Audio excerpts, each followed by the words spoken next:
turn back to some politics now, and despite a better than expected performance in last year's midterm elections, the Democratic Party is still facing some big challenges in largely white working class counties that will help to determine the outcome of next year's presidential election. The New York Times highlights a new report from Democratic strategists on their party's vulnerabilities and opportunities in communities hit hard by deindustrialization, calling the Democratic brand, quote, pretty damaged in places like Iowa, Michigan, Minnesota, Ohio, Pennsylvania, and Wisconsin. Joining us now is the author of that new piece, the New York Times national political reporter Katie Glick. Also joining us, White House correspondent for Politico and co-author of the playbook, Eugene Daniels. He is a Morning Joe senior contributor. Good morning to you both.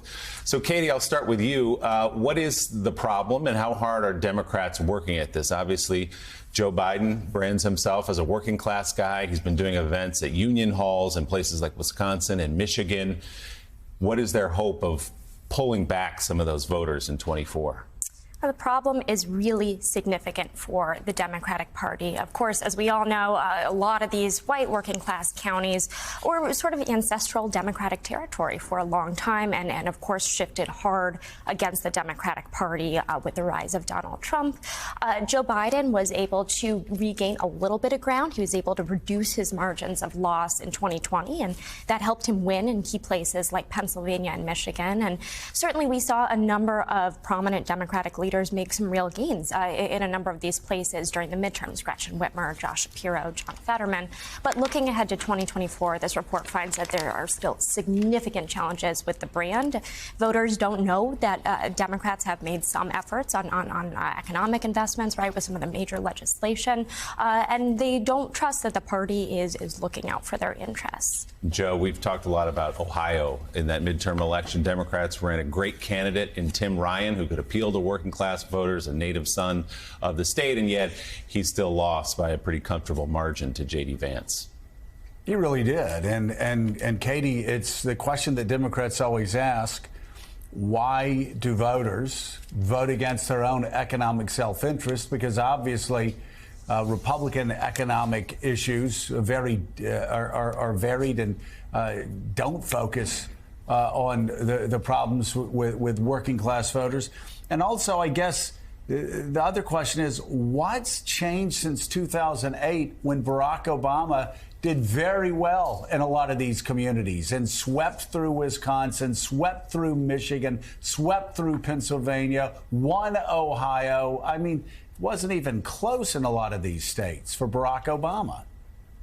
Well, certainly, and that has been a problem that the Democratic Party has been grappling with to varying degrees, over the last number of years as Donald Trump drove home just how much there's a disconnect between where a lot of the voters were, at least in 2016, in some of these communities, and where the party had moved. To your first point about the economic question, one thing that was really troubling for Democrats in this report is signs that over the last year, voters in a lot of these communities are actually increasingly buying into Republican narratives around what's driving economic challenges. They are increasingly buying into concerns around taxes, government spending, et cetera, as opposed to the Democratic message that, this is a product of corporate greed, of the Republicans being too close to CEOs. Eugene, one of the findings in the report Katie highlights is that both parties actually have a branding problem. Katie writes this, quote, many voters studied in these factory towns are deeply, profoundly cynical about both political parties. The report found with swing voters holding the impression both Democrats and Republicans are too extreme. The sharpest argument against Republicans, the polling found, was that they are on the side of corporations and CEOs and they work for the wealthy. Democrats, meantime, are seen as weak and ineffective, especially when it comes to economics. Inside the report, the data found Democrats struggled with the perception that a Democratic economic plan does not exist or doesn't help regular people's own working families, a claim that resonated with some base Democratic and independent voters. So kind of bipartisan cynicism here, Eugene.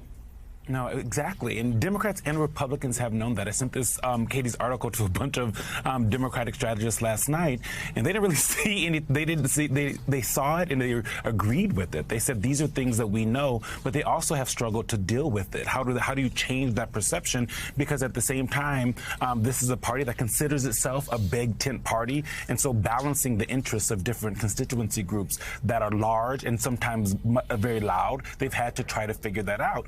On the economic message that's really interesting is that, Joe Biden and Democrats last year and the year before, they struggled with talking about the economic message because of repetition. I talked to a lot of Democratic strategists and folks in the White House, and they acknowledge that Democrats don't repeat enough when they are talking about what they're going to do for the economy, the kinds of things they have done for the economy. Republicans don't have that issue. They repeat over and over and over again. And you also see an issue where Republicans typically can get on the same page very quickly up and down the party and in their kind of media bubble, but that doesn't happen on the left. And Katie, I'm curious, I just talked about kind of the balance that Democrats have to strike between like black voters and white working class voters, urban voters, those kinds of things. I guess when you looked at this report and the folks doing your reporting, how did that come up? What did they say about how they continue to struggle with that balance?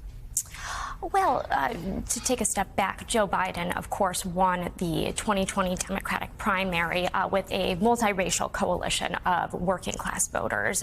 He, of course, as we all know, roots in Scranton. He is someone who has spent his whole career fashioning himself as a real champion for working class voters, for white voters, black voters, across the sort of broad diversity of voters, certainly. This particular report focused on what is happening in some of these counties that are predominantly white working class, which are many counties in these critical industrial Midwestern battleground states. And so, certainly Democratic Party is hoping to have a broad coalition. There's all kinds of tensions within that coalition. And I think that this report laid bare a number of them. Eugene, a decade ago, 10, 15 years ago, when Democrats ran for office, they were identified specifically as Democrats. But now the word progressive has been influenced a lot in campaigns, especially its usage by formerly called Democrats. They now call themselves progressives. What impact do you think that has had on the Democrats' chances of winning blue-collar voters in terms of progressive word being mixed with the culture wars? Yeah, I mean, first of all, voters don't like change.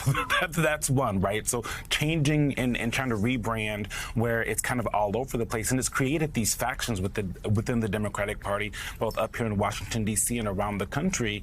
As you're talking about, people calling themselves progressives. Even at times, folks that I'm talking to saying, I'm not really a Democrat, I'm a progressive. I just run under the Democratic banner. Well, there's no progressive party in this country. And so they're going to have to continue to figure out what does that look like. And like I said, this is a party that wants to be a big tent party. And so when you're trying to deal with what black voters want, what white working class voters want, what black working class voters want, what folks in the cities want, what folks in the South need, it is going to be extremely difficult. It's becoming more difficult because of the populism within the Republican Party. So they know they have a branding problem. How they fix it, these Democrats, is really difficult. And I will say, some of the strategists I talked with yesterday about Katie's story, what they said was, this is one of the reasons why many of them feel like Joe Biden's probably their best bet, because they haven't figured out this balance and haven't figured out how to change some of these things